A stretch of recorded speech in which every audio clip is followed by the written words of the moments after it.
நடிகர் சங்கத்தில் பல்வேறு ஊழல்கள் நடைபெற்றிருப்பதாக விஷால் அணியினர் குற்றம் சாட்டியிருக்கின்றனர். சென்னை KK நகரில் நடைபெற்ற தேர்தல் பரப்புரை கூட்டத்தில் பேசிய விஷால் அணியினர் சரத்குமார் அணி மீது பல்வேறு குற்றச்சாட்டுகளை முன்வைத்தனர். சரத்குமார் அணிக்கு தயாரிப்பாளர் சங்க தலைவர் கலைப்புலி தானு தன்னிச்சையாக ஆதரவு அளித்துள்ளதாக விஷால் கூறினார். தேர்தலில் வெற்றி பெற்றால் நடிகர் சங்கத்திற்கு கட்டடம் கட்டப்படும் என்று அவர் உறுதியளித்தார். அதேபோல் நாடக நடிகர்களுக்கு இலவச சிகிச்சை அளிக்க நடவடிக்கை எடுக்கப்படும் என கார்த்தி கூறினார். 2002ஆம் ஆண்டு சரத்குமார் நடித்த படத்தில் பணியாற்றிய துணை நடிகர்களுக்கு ஊதியம் வழங்கப்படவில்லை என்றும் நடிகர் சங்கத்தில் பாகுபாடு காட்டப்படுவதாகவும் கருணாஸ் குற்றம் சாட்டினார். இந்த கூட்டத்தில் நடிகர்கள் பசுபதி, விக்னேஷ் உள்ளிட்டோர் கலந்து கொண்டனர். ஒரு பையர் எப்படி 30 ஆண்டு காலம் இந்த சங்கத்தில் இருந்தார் என்பதுதான் என்னுடைய பெரிய வருத்தம். அந்த பெயரை பாதுகாப்பதற்காக எப்படி ஒரு பெரும் கூட்டம் அணிவகுத்து நிற்கிறது என்பதுதான் என்னுடைய வருத்தம். இன்னைக்கு நான் சொல்றேன், நம்ம ஜெயிக்கிறது உறுதி.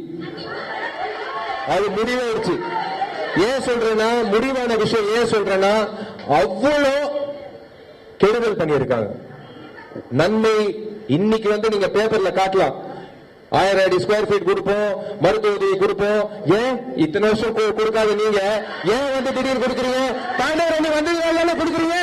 15 ஆண்டுகளுக்கு மேலாக இவர்கள் தலைவர்களாகவும் செயலாளர்களாகவும் பொறுப்பில் இருந்திருக்கிறார்கள்.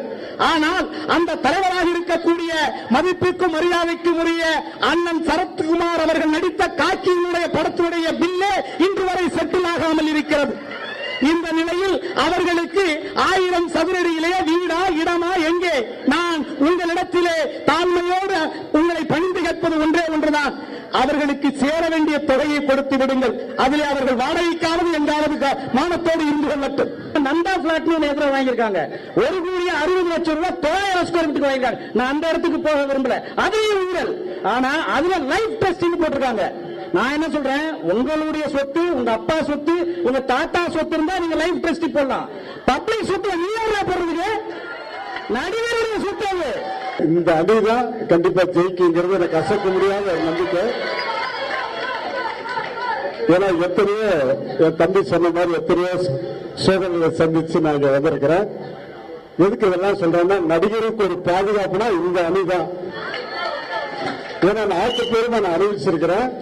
ஒரு மனிதன் யதார்த்தமா ஒரு பாதிச்சிருக்காங்க, குரல் கொடுக்க யாருமே இல்லை. அந்த குரல் கொடுத்த ஒரு மனிதர், ஒரு அணி என்றால் அது விஷால் அணியை சேர்ந்த நாசர் அணிதான் என்று உறுதியாக சொல்ல கடமைப்பட்டிருக்கிறேன். தனிப்பட்ட அரசியல் காரணங்களை முன்வைத்தே விஷால் அணியினர் செயல்பட்டு வருவதாக நடிகர் சரத்குமார் குற்றம் சாட்டியிருக்கிறார். சென்னை கோடம்பாக்கத்தில் நடைபெற்ற நடிகர் சரத்குமார் அணி வேட்பாளர்கள் அறிமுக கூட்டத்தில் பேசிய அவர், நடிகர் சங்கத்தில் 10 ஆண்டுகளாக நாட்டம் காட்டாத விஷால் அணியினர் தற்போது அதிக அக்கறை காட்டுவது ஏன் என கேள்வி எழுப்பினார். விஷால் அணியினர் உள்நோக்கத்துடன் செயல்படுவதாக சரத்குமார் அப்போது விமர்சித்தார். முன்னதாக பேசிய ராதாரவி, நடிகர் சங்க தேர்தலில் விஷால் அணியினர் உறுப்பினர்களுக்கு பணம் கொடுத்து வாக்குகளை விலைக்கு வாங்க முயற்சிப்பதாக புகார் தெரிவித்தார். ஆதாரம் இல்லாத குற்றச்சாட்டுகளை முன்வைத்தே விஷால் அணியினர் செயல்பட்டு வருவதாக சேரன் கூறினார். இந்த வளாகத்தில் ஒரு சிறந்த ஒரு வருமானத்தை ஈட்டுகின்ற ஒரு வளாகத்தை உருவாக்கி விடலாம் என்று நீங்க என்னைக்காச்சும் கேட்டிருந்தா சொல்லுங்க, நான் இப்பவே விட்டு போயிடுறேன் இந்த இடத்தை விட்டு. ஒருத்தர் வந்து சொல்லியிருப்பீங்களா? உங்களை கேட்கிறேன், என்னைக்காச்சும் ஒருத்தர் வந்து சொல்லி நானும் ராதாரவியும் நீ யார் சொல்வதற்கு இங்கிருந்து வெளியே போன்று சொல்லி இருப்போமா? நம்ம சொல்லுங்க. உங்களுக்கு நடிகர் சங்கம் எங்க இருக்குன்னே தெரியாது உங்களுக்குலாம். இன்னைக்கு கேள்வி கேட்கறீங்க, ஏன்னா உங்களுக்கு personal vendetta, your personal vengeance against Sarathkumar. Vishal டீம்லேருந்து போறவங்க அவருடைய ரசிகர்களே போய் ஓட்டு 10,000 ரூபாய் கொடுத்தாங்க. அவர், வேணாம் தம்பி, நான் யாருக்காவது ஓட்டு போட்டுக்கிறேன், விடுங்க தம்பி, 15,000 ரூபாய் கொடுக்குறேன். இப்படி கையெடுத்து காமிச்சாராம். இது யாரு? ரத்தம் வர்றது ராதா ரவின்னு தான் பேர் சொல்லும், ஜாக்கிரதா. ஆக்ரோஷமா பேசுறாரு, இப்படி பேசுறாருன்னா யாரோட பையன்டா? TR பையன் இப்படி பேசாம இப்படி பேசுவாரு.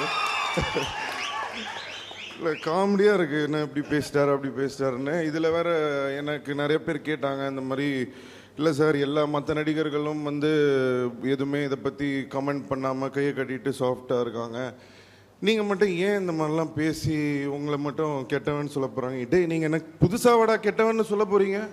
இது வரைக்கும் எவ்வளோ சொல்லிட்டீங்களடா.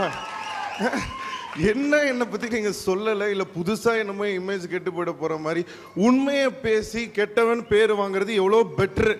உங்களை மாதிரி நல்லவனா நடிச்சு கெட்டவனா இருக்கிறத விட உண்மையை பேசி கெட்டவன் பேர் வாங்குறதுல நான் வருத்தப்படவே இல்லை.